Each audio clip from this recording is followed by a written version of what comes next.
খুলনা নগরীর ফাতিমা উচ্চ বিদ্যালয়ে জেন্ডার ভিত্তিক সহিংসতা প্রতিরোধে সচেতনতা বৃদ্ধির লক্ষ্যে লিঙ্গভিত্তিক সহিংসতার বিরুদ্ধে অভিযোগ বাক্স উদ্যোগ শীর্ষক একটি গুরুত্বপূর্ণ কার্যক্রম অনুষ্ঠিত হয়েছে।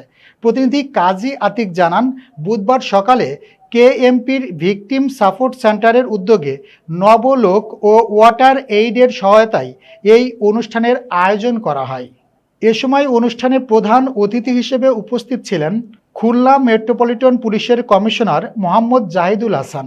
এ সময় অন্যান্যদের মধ্যে আরও উপস্থিত ছিলেন কেএমপির অতিরিক্ত police commissioner Mohammad Rashidul Islam, deputy police commissioner Mohammad Tajul Islam, নবলোকের ডিরেক্টর ফাহমিদা সুলতানা, আবদুল্লাহ আল মামুন, জেলা মাধ্যমিক শিক্ষা কর্মকর্তা এস এম সাইদুর রহমান সহ স্কুলের শিক্ষক শিক্ষার্থী সহ আরও অনেকেই।